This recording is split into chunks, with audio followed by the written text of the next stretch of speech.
శ్రీరాముడు సైతం మనసుంటే కనపడదా ఏదో మార్గం, కసి ఉంటే జతపడదా నీతో ధైర్యం, ఓరిమే నీ బలం లోకమే. నమస్కారం. రైట్, చూసుకున్నట్లయితే ఈరోజు మనం చూసుకునేది అంతర్గత పునర్నిర్మాణం. కార్పొరేట్ అకౌంటింగ్ లోపల థర్డ్ యూనిట్ అంతర్గత పునర్నిర్మాణం, ఇంటర్నల్ రీకన్స్ట్రక్షన్. అసలు ఈ అంతర్గత పునర్నిర్మాణం అంటే ఏమిటి, అసలు అంతర్గత పునర్నిర్మాణం అంటే ఎట్లా చేయాలి? అంతర్ అంటే లోపల లోపల, పునర్నిర్మాణం అంటే మళ్ళీ నిర్మించడం. మరి ఇది కంపెనీ లోపల అంతర్గత పునర్నిర్మాణం అంటే ఎట్లా అంటే మన కంపెనీ లోపల ఉన్న మూలధనాన్ని తగ్గించడాన్ని అంతర్గత పునర్నిర్మాణం అని అంటారు. అంతర్గత పునర్నిర్మాణం అంటే కంపెనీ లోపల మూలధనాన్ని తగ్గించడమే అంతర్గత పునర్నిర్మాణం. మరి ఆ మూలధనాన్ని తగ్గించినప్పుడు ఆ తగ్గించిన మూలధనము దేని నుండి రద్దు చేయాలి అంటే ఆ తగ్గించిన మూలధనాన్ని కంటికి కనిపించని ఆస్తుల చేత మరియు మిగతా ఆస్తుల చేత తగ్గింపు తీసుకోవాలి. రైట్, ఈ అంతర్గత పునర్నిర్మాణం అంటే ఏమిటి? మూలధన తగ్గింపునే అంతర్గత పునర్నిర్మాణం అని అంటారు. ఈ మూలధన తగ్గించిన మూలధనాన్ని దేని నుంచి రద్దు చేయాలి అంటే కంటికి కనిపించని ఆస్తులు మరియు మిగతా ఆస్తుల నుండి రద్దు చేయాలి. మొదటి ప్రాధాన్యత కంటికి కనిపించని ఆస్తులు, తర్వాత మిగతా ఆస్తుల నుంచి రద్దు చేయవలెను. రేపు చూసుకున్నట్లయితే ఈ అంతర్గత పునర్నిర్మాణం అంటే కంపెనీల చట్టం 2013 సెక్షన్ 66 ప్రకారం, కంపెనీల చట్టం 2013 సెక్షన్ 66 ప్రకారం అంతర్గత పునర్నిర్మాణం అనగా ఏంటి? మూలధన తగ్గింపు. ఆ మూలధన తగ్గించిన మూలధనాన్ని కంటికి కనిపించని ఆస్తులు మరియు మిగతా ఆస్తులచే తగ్గింపు చేయవలెను. నెక్స్ట్ చూసుకున్నట్లయితే మనం చూసుకున్నట్లయితే ఈ అంతర్గత పునర్నిర్మాణం అంటే చాలా ఈజీ టాపిక్ అండి. మీకు 16 మార్కులు వస్తాయి దీని నుంచి. సరే, ఒకవేళ బైలాక్ మనకు రాకపోయినా 12 మార్కులు అయితే గ్యారంటీ వస్తాయి. దీంట్లో మనం నేర్వాల్సింది ఏంటంటే కేవలం 3 చిట్టాపదులు నేర్స్తే సరిపోతుంది. రైట్, ఆ 3 చిట్టాపదులు ఏందో 3 చిట్టాపదులతో పాటు చిన్న ఒక ఆస్తిపుల పట్టి చేసుకుంటే సరిపోతుంది. సరే, చూసుకున్నట్లయితే ఈ 3 చిట్టాపదులు చాలా సులువైన చిట్టాపదులు. మరి ఆ చిట్టాపదులు ఏందో మనం చూసుకున్నాం. ఒక్కొక్క చిట్టాపద్దు క్లియర్గా చూసుకున్నాం. మరి మనం ఫస్ట్ చిట్టాపద్దు చూసుకున్నట్లయితే మనం ఇప్పటివరకు ఏమంటున్నాము? అంతర్గత పునర్నిర్మాణం అంటే ఏంది? మూలధన తగ్గింపు. మరి దాంట్లో ఫస్ట్ చిట్టాపద్దు ఏముందంటే ఈక్విటీ వాటా మూలధనం ఖాతా. ఈక్విటీ వాటా మూలధనం ఖాతా డెటార్ బ్రాకెట్లో పాతది.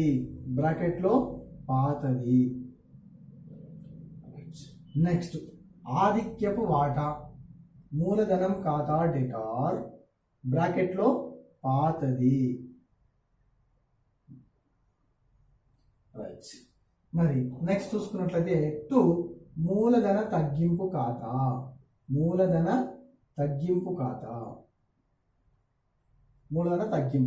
కొందరు దీన్ని పునర్నిర్మాణం ఖాతా అని కూడా రాస్తారు. మూలధన తగ్గింపు ఖాతా బ్రాకెట్లో తేడా. రైట్, చూసుకున్నట్లయితే నెక్స్ట్ 2 ఈక్విటీ వాటా మూలధనం ఖాతా బ్రాకెట్లో కొత్తది.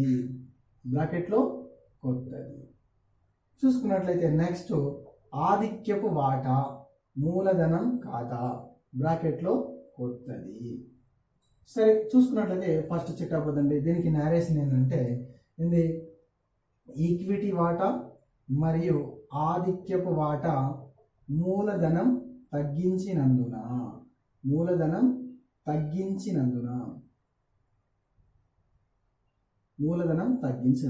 చూసుకున్నట్లయితే మనము రైట్, మొదటి చిట్టాపద్దు ఏంటంటే ఈక్విటీ వాటా మూలధనం ఖాతా డెటార్ పాతది, ఆధిక్య వాటా మూలధనం ఖాతా డెటార్ పాతది, మూలధన తగ్గింపు ఖాతా.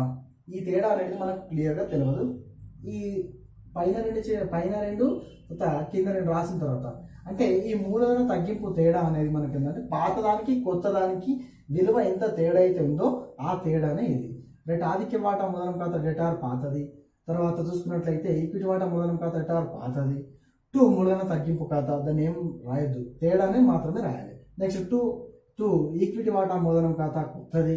2 ఆధిక్య వాటా మూలధనం ఖాతా కొత్తది రాసిన తర్వాత చూసుకున్నట్లయితే దీనికి సంబంధించి ఒక చిన్న ఎగ్జాంపుల్ తీసుకున్నాం. ABC company, ABC limited. Right, చూసుకున్నట్లయితే ఈక్విటీ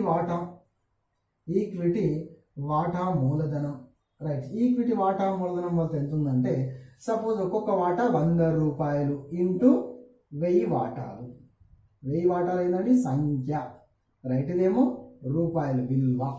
సరే చూసుకున్నట్లయితే నెక్స్ట్ ఆధిక్యపు వాటా మూలధనం, రైట్. సేమ్ ఇది కూడా ఏంటంటే ఇది 1000 వాటాలు ఇంటూ 100 సంఖ్య, రైట్. చూసుకున్నట్లయితే రైట్ ఆది ఈక్విటీ వాటా మూలధనం 100 రూపాయలకు ఒక్కొక్క వాటా, 1000 వాటాలు. నెక్స్ట్ ఆధిక్య వాటాలు రివర్స్, 1000 రూపాయలకు ఒక్కొక్క వాటా, 100 వాటాలు. చూసుకున్నట్లయితే మరి వీరి యొక్క వాటా మూలధనం ఎంత అంటే వీళ్ళది 1,00,000 అవుతుందండి. నెక్స్ట్ చూసుకుంటే వీళ్ళది కూడా 1,00,000 అవుతుంది. సరే చూసుకున్నట్లయితే మనము మరి మూలధన అంటే ఇది మనకు ఆల్రెడీ క్వశ్చన్లో ఇస్తాడు. మరి మూలధన తగ్గింపు మన అంతర్గత పునర్నిర్మాణం, రైట్. మనకు సర్దుబాట్లలో ఏం చెప్తారంటే ఈక్విటీ సర్దుబాట్లలో ఏం చెప్తారంటే ఈక్విటీ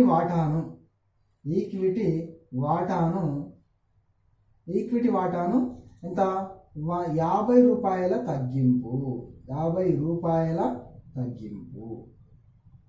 ఈక్విటీ వాటా 50 రూపాయల తగ్గింపు. నెక్స్ట్ చూసుకున్నట్లయితే ఆధిక్యపు వాటా 500 రూపాయలకు తగ్గింపు, 500 రూపాయల తగ్గింపు. సరే చూసుకున్నట్లయితే మరి మనకు పాత విలువలు ఉన్నాయి, కొత్త విలువలు ఉన్నాయి. పాత విలువలేమో 100 రూపాయలు, కొత్త విలువ 50 రూపాయలు. పాత విలువ 1000 రూపాయలు, కొత్త విలువ 500 రూపాయలు. సరే మనకి ఇట్లా ఈ సమాచారాన్ని ఇస్తాడు. మరి సేమ్ ఇది ఫస్ట్ చిట్టాపద్దులో మనం అప్లికబుల్ చేద్దాం. సరే చూసుకున్నట్లయితే ఫస్ట్ చిట్టాపద్దు, రైట్. ఇక మనం చూసుకున్నట్లయితే ఈక్విటీ వాటా మూలధనం ఖాతా డేటార్ 100 రూపాయలు 1000 సంఖ్య పాతది. ఇది పాతదే కదండి, ఇది కొత్తది. సర్దుబాటులో ఇచ్చింది ఇది కొత్తది, ఇది పాతది ఎంత ఉందండి 1,00,000 ఉంది, రైట్. చూసుకున్నట్లయితే నెక్స్ట్ ఆధిక్య వాటా మూలధనం ఖాతా డేటార్ పాతది. ఆధిక్య వాటా మూలధనం ఖాతా డేటార్ పాతది ఎంత ఉందండి, ఇది కూడా 1,00,000 ఉంది, రైట్. చూసుకున్నట్లయితే నెక్స్ట్ మూలధన తగ్గింపు ఖాతా తేడా ఎంతో తెలుసా, తెలియదు. కింది 2 అంశాలు రాసిన తర్వాత మనకు తేడా తెలుసు, రైట్. కొత్తది. నెక్స్ట్ ఈక్విటీ వాటా మూలధనం ఖాతా డేటార్ కొత్తది. ఈక్విటీ వాటా మూలధనం ఖాతా డేటార్ కొత్తది అంటే 50 రూపాయలు. సంఖ్య తగ్గిందా, సంఖ్య తగ్గలే, కేవలం వాటా విలువ మాత్రమే తగ్గింది. 50 రూపాయలు. సంఖ్య ఎంత ఉంది 1000, 50 ఇంటూ 1000 అంటే 50,000. నెక్స్ట్ చూసుకున్నట్లయితే ఆధిక్య వాటా మూలధనం ఖాతా డేటార్ కొత్తది. కొత్త ఎంత ఉంది, ఆధిక్య వాటా మూలధనం ఖాతా డేటార్ కొత్తది ఎంత ఉంది విలువ 500. సంఖ్య తగ్గిందా, తగ్గలే, కేవలం విలువ 1000 రూపాయలది 500కు వచ్చింది. 500 ఇంటూ సంఖ్య ఎంత ఉందండి 100. 500 ఇంటూ 100 చేస్తే ఎంత వస్తుందండి, అది కూడా 50,000. మరి చూసుకున్నట్లయితే ఇక్కడ మూలధన తగ్గింపు తేడా అన్నాం. ఆ తేడా మనకు క్లియర్గా ఇప్పుడు తెలుస్తుంది. డెటార్లోనేమో 2 లక్షలు ఉన్నాయి, క్రెడిటార్లోనేమో 1,00,000 ఉంది. అంటే ఈ డెటార్కు క్రెడిటార్కు మధ్యన తేడా ఎంత ఉన్నది, 1,00,000 రూపాయలు ఉన్నది. ఆ 1,00,000నే మూలధన తగ్గింపు, రైట్. మనం ఏమనుకున్నాం, అంతర్గత పునర్నిర్మాణం అంటే వాటా విలువను లేదా వాటా మూలధనాన్ని తగ్గించడాన్ని అంతర్గత పునర్నిర్మాణం, రైట్. విలువను తగ్గించి ఆ తగ్గించిన నిల్వ దేని నుంచి, కంటికి కనిపించని ఆస్తులు మరియు మిగతా ఆస్తుల నుంచి తగ్గింపు తీసుకోవాలను, రైట్. మొదటి చిట్టాబద్దు అండి, ఇది క్లియర్, రైట్. ఇక నెక్స్ట్ రెండో చిట్టాబద్దు, మూడో చిట్టాబద్దు చెప్పుకుంటే దీంట్లో క్లియర్ ఉంటుంది, రైట్.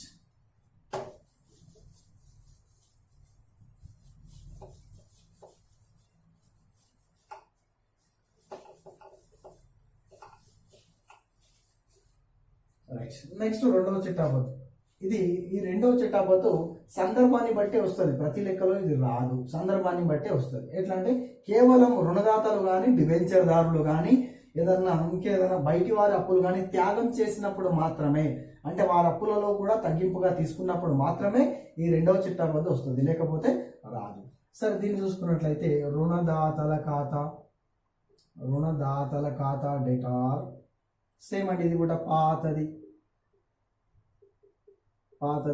నెక్స్ట్ డిబెంచర్దారుల ఖాతా డెటార్ బ్రాకెట్లో ఇది కూడా పాతది, రైట్. నెక్స్ట్ చూసుకున్నట్లయితే మూలధన తగ్గింపు ఖాతా, రైట్. ఇది ఏంటంటే తేడా. మరి తేడా మనకు క్లియర్ అంటే కింద 2 అంశాలు రాసిన తర్వాత నెక్స్ట్ రుణదాతల ఖాతా బ్రాకెట్లో కొత్తది. నెక్స్ట్ చూసుకున్నట్లయితే డిబెంచర్దారుల ఖాతా డిబెంచర్దారుల ఖాతా బ్రాకెట్లో కొత్తది. రైట్, చూసుకున్నట్లయితే తేడా ఎంతనో మనకు లెక్క చూస్తే తెలుస్తుంది.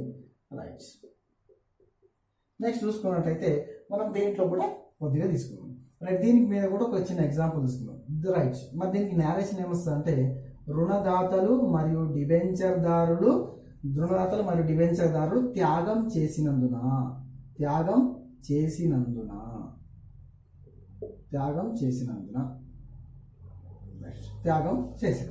రైట్, చూసినట్లయితే దీని మీద కూడా ఒక చిన్న ఎగ్జాంపుల్ తీసుకున్నాం. సేమ్ ఏబిసి లిమిటెడ్ వారు రుణదాతలు వాళ్ళు ఎంత ఉందండి అంటే 1,00,000 ఉన్నది. ఇది ఎక్కడిది? పాతది 1,00,000 ఉంది. రైట్, నెక్స్ట్ డిబెంచర్దారులు డిబెంచర్ కూడా 1,00,000 ఉందండి. చూసుకున్నట్లయితే డిబెంచర్ 1,00,000 ఉంది. వీళ్ళు కూడా ఈ రుణదాతలు అంటే ఈ బహిర్గత రుణదాతలు కూడా ఏమంటున్నారంటే కంపెనీ యొక్క అంతర్గత పునర్నిర్మాణానికి మేము కూడా సహకరిస్తాము, మా వంతు మేము కూడా త్యాగం చేస్తాము అంటే రుణదాతలు 1,00,000 కాస్త కొత్తది ఏం చేస్తారంటే వాళ్ళు 1,00,000 ఇది కాదండి 50,000 రుణదాతలు, మేము కూడా 50,000 త్యాగం చేస్తాం. డిబెంచర్దారులు కూడా అలానే మేము కూడా 50,000 త్యాగం చేస్తాం అని చెప్పేసి పాత విలువలు కొత్త విలువలు. రుణదాతలు ఎంత త్యాగం చేశారు? 50,000. డిబెంచర్దారులు ఎంత త్యాగం చేశారు?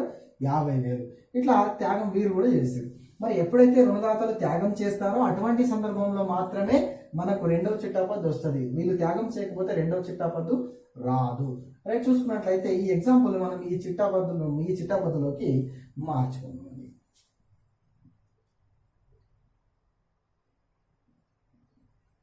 రైట్, చూసుకున్నట్లయితే డిబెంచర్ రుణదాతల ఖాతా డెటార్ పాతది ఎంత? 1,00,000 ఉందండి. రైట్, నెక్స్ట్ చూసుకున్నట్లయితే డిబెంచర్దారుల ఖాతా డెటార్ పాతది ఇది కూడా 1,00,000 ఉందండి. రైట్, నెక్స్ట్ చూసుకున్నట్లయితే మూలధన తగ్గింపు ఖాతా తేడా ఎంతో తెలుసా? తెలియదు. 2 అంశాలు రాసిన తర్వాత క్లియర్గా తేడా తెలుస్తుంది. నెక్స్ట్ రుణదాతల ఖాతా డెటార్ కొత్తది ఎంత ఉందండి? 50,000. నెక్స్ట్ చూసుకున్నట్లయితే డిబెంచర్దారుల ఖాతా డెటార్ కొత్తది ఎంత? కొత్తది. రైట్, ఇప్పుడు తేడా చూసుకోవాలండి. మూలధన తగ్గింపు ఇప్పుడు తేడా తెలుస్తుంది. డెటార్లో 2,00,000 ఉన్నాయి, క్రెడిటార్లో 1,00,000 మాత్రమే ఉంది. డెటార్కు క్రెడిటార్కి ఎంత తేడా ఉంది? 1,00,000 ఉంది. ఆ 1,00,000నే మూలధన తగ్గింపు. రైట్, ఇదండి. ఇక చూసుకున్నట్లయితే అప్పులు త్యాగం చేస్తే ఈ చిట్టాపద్దు, మరి వాటా విలువను తగ్గిస్తే ఫస్ట్ చిట్టాపద్దు. ఇక నెక్స్ట్ మనకు వచ్చేది ఇంకొక చిట్టాపద్దు, మూడో చిట్టాపద్దు. అదొకటి నేర్చుకుంటే మనకు అయిపోతుంది. చూసుకున్నట్లయితే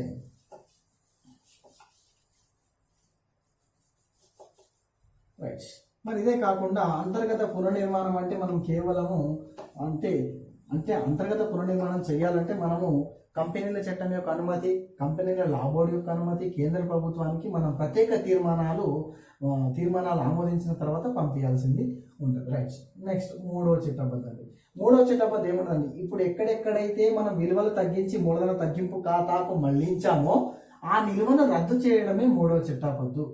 ఇప్పుడు వాటా విలువను తగ్గించి మూలధన తగ్గింపు ఖాతాకు మళ్లించాము. ఇక్కడ డిబెంచర్దారు రుణదాతలు తగ్గించి మూలధన తగ్గింపు ఖాతాకు మళ్లించాము. ఆ మళ్లించిన నిల్వలను కంటికి కనిపించని ఆస్తులు మరి మిగతా ఆస్తుల చేత రద్దు చేయడాన్ని మూడో చిట్టాపద్దు అంటారు. రైట్, ఆ రద్దు చేయడమే మూడో చిట్టాపద్దు చూస్తాం. రైట్, దాన్ని చూసుకున్నట్లయితే మనం క్లియర్ ఎగ్జాంపుల్తో సహా చూసుకున్నాం. మూలధన తగ్గింపు ఖాతా డెటార్. రైట్, చూసుకున్నట్లయితే ఇక మూలధన తగ్గింపు దేని నుంచి తీసుకున్నాం అంటే కంటికి కనిపించని ఆస్తులు అంటే గుడ్ విల్ ఖాతా. తర్వాత చూసుకున్నట్లయితే నెక్స్ట్ ఇంకేముంటుంది? గుడ్ విల్ తర్వాత ఉంది చూసుకున్నట్లయితే ప్రాథమిక ఖర్చుల ఖాతా.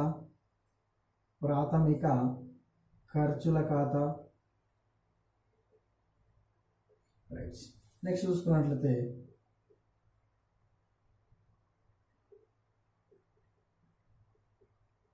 ప్రాథమిక ఖర్చుల ఖాతా. నెక్స్ట్ వాటాల జారీపై డిస్కౌంట్ ఖాతా. నెక్స్ట్ చూసుకున్నట్లయితే లాభ నష్టాల అంటే లాభ నష్టాల నష్టం ఉన్నప్పుడు. రైట్, లాభ నష్టాల నష్టం ఖాతా. చూసుకున్నట్లయితే నెక్స్ట్ డిబెంచర్ల జారీ ఖాతా. డిబెంచర్ల జారీపై డిస్కౌంట్ ఖాతా, డిబెంచర్ల జారీపై డిస్కౌంట్. రైట్. ఇట్లా కంటికి కనిపించని ఆస్తులు. తర్వాత మనం కంటికి కనిపించేటివి కూడా తీసుకోవచ్చు. రైట్. రుణగ్రస్తుల ఖాతా, రుణగ్రస్తుల ఖాతా. రైట్. నెక్స్ట్ చూసుకున్నట్లయితే 2 సరుకు ఖాతా. రైట్. నెక్స్ట్ తీసుకున్నట్లయితే సరుకుతో పాటు ఇంకా వస్తువులు బిల్లుల ఖాతా, వస్తువులు బిల్లుల ఖాతా. రైట్. నెక్స్ట్ చూసుకున్నట్లయితే అంటే మూలధన తగ్గింపు ఫస్ట్ కంటికి కనిపించని ఆస్తులు, తర్వాత వాటితో పాటు అంటే కంటికి కనిపించని ఆస్తులతో పాటు ఇంకేమైనా నిల్వ, మూలధన తగ్గింపు నిల్వలు ఇంకా మిగిలి ఉన్నట్లయితే వాటికి కంటికి కనిపించని ఆస్తులతో పాటు తీసేసిన తర్వాత ఇంకేమైనా మిగిలి ఉంటే అప్పుడు కంటికి అంటే మిగతా ఆస్తులు, ప్రస్తుత ఆస్తులు కావచ్చు, స్థిరాస్తులు కావచ్చు, వాటి యొక్క తగ్గింపు తీసుకోవచ్చు. ఇది మనకు మూలధన మరి 3వ చిట్టా పద్ధతి. రైట్. దీన్ని యానేషన్ ఏముంటుందంటే మూలధన తగ్గింపు ఖాతా నిల్వ, మూలధన తగ్గింపు ఖాతా నిల్వ ఇది నిల్వను, మూలధన తగ్గింపు ఖాతా నిల్వను కంటికి కనిపించని ఆస్తులచే లేదా కంటికి కనిపించని అనొచ్చు, లేదా వివిధ ఆస్తులచే అని కూడా అనొచ్చు. మూలధన ఖాతా నిల్వను వివిధ ఆస్తులచే రద్దు చేసినందున. రైట్. ఈ 3 చిట్టా పద్ధతులు మనం క్లియర్గా నేర్చుకుంటే సరిపోతుంది. సరే, ఇంతకుముందు మనం చూసుకున్నట్లయితే ఇంతకుముందు చిట్టా పద్ధతి మనం తీసుకున్నాం. అది మూలధన తగ్గింపు ఖాతా. రైట్. వాటాను తగ్గించినప్పుడు 1 lakh తీసుకున్నాం, అప్పులు తగ్గించినప్పుడు 1 lakh తీసుకున్నాం. అంటే మూలధన తగ్గింపు ఖాతా నిల్వ ఎంత ఉన్నది? 2 లక్షలు ఉన్నది. రైట్. ఇక 2 లక్షలు వాళ్ళ కంపెనీలో గుడ్ విల్ ఉండొచ్చు, ఏదైనా ఉండొచ్చు. సపోజ్ ఎగ్జాంపుల్ మనం తీసుకున్నాం ఒక 1 lakh గుడ్ విల్. తర్వాత నెక్స్ట్ చూసుకున్నట్లయితే ప్రాథమిక ఖర్చులు ఒక 50,000 తీసుకున్నాం. రైట్. నెక్స్ట్ చూసుకున్నట్లయితే లాభ నష్టాల ఖాతా ఒక 50,000 తీసుకున్నాం. రైట్. ఇట్లా మూలధన తగ్గింపు నిల్వ ఖాతా నిల్వను కంటికి కనిపించని ఆస్తుల ద్వారా రద్దు చేసినాం. చెప్పలేము, ఒక్కొక్కసారి మన సందర్భాన్ని బట్టి సరిపోకపోతే మిగతా ఆస్తులు, అందుకని ఇక్కడ ఏమని రాసినాం? మూలధన తగ్గింపు ఖాతా నిల్వను వివిధ ఆస్తులచే రద్దు చేసినందున. అంటే కంటికి కనిపించని ఆస్తులతో పాటు కంటికి కనిపించే ఆస్తులలో కూడా తగ్గింపుగా తీసుకోవచ్చు. ఇది 3వ చిట్టా పద్ధతి, దీన్ని ఆలస్యం విధి. రైట్. చూసుకున్నట్లయితే ఈ 3 చిట్టా పద్ధతులు మన పర్ఫెక్ట్ ఉంటే అంతర్గత పునర్నిర్మాణం మనకు గ్యారంటీగా వచ్చేసినట్టే. ఇక వీటితో పాటు ఏమంటుందంటే కొత్త ఆస్తుల పట్టి నమోదు చేయాలి. రైట్. ఈ 3 చిట్టా పద్ధతులతో పాటు కొత్త ఆస్తుల పట్టి 3 చిట్టా పద్ధతులు. ఫస్ట్ వాటా మూలధనం తగ్గించినందున. 2వ చిట్టా పద్ధతి రుణదాతలు త్యాగం చేసినందున, రుణదాతలు కానీ డిబెంచర్ కానీ త్యాగం చేస్తే. 3వ చిట్టా పద్ధతి ఆ మూలధనం తగ్గింపు, ఆ ఎంతైతే మూలధనం తగ్గింపు ఖాతా నిల్వ వచ్చిందో దాన్ని రద్దు చేయడానికి 3వ చిట్టా పద్ధతి. మనం రుణదాతలు కానీ డిబెంచర్ కానీ త్యాగం చేయకపోతే 2వ చిట్టా పద్ధతి రాదు. ఫస్ట్ అండ్ థర్డ్ చిట్టా పద్ధతి 2 మాత్రమే రాయాలి. రైట్. చూసుకున్నట్లయితే ఈ 3 చిట్టా పద్ధతులు మనము నేర్చుకున్నట్లయితే మనకు కంపల్సరీ వస్తుంది. వీటితో పాటు ఒక చిన్న ఆస్తపుల పట్టి, ఏది? కొత్త ఆస్తపుల పట్టి. పాత ఆస్తపుల పట్టి ఆల్రెడీ మనకు ప్రాబ్లంలో ఇస్తాడు. కొత్త ఆస్తపుల పట్టి అంటే కొత్త నిల్వల ప్రకారం రాయాలి. చూసుకుందాం మరి, అది కొత్త ఆస్తపుల పట్టి కూడా చూసుకుందాం. రైట్.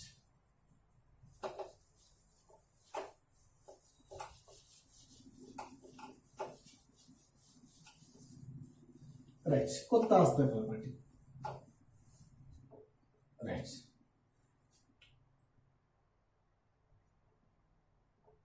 ఆస్తి అప్పుల పట్టి అని. రైట్. బ్రాకెట్లో మీ ఇష్టం, కొత్త అని ఇక్కడ పెట్టేసుకోండి. కొత్త ఆస్తి అప్పుల పట్టి. రైట్. చూసుకున్నట్లయితే ఆస్తి అప్పుల పట్టి ప్రొసీజర్ మనం షెడ్యూల్ వారీగా రాస్తున్నాం, కానీ మనం పాత ప్రొసీజర్లోనే చూసుకున్నాం. రైట్. ఆస్తి అప్పుల పట్టి.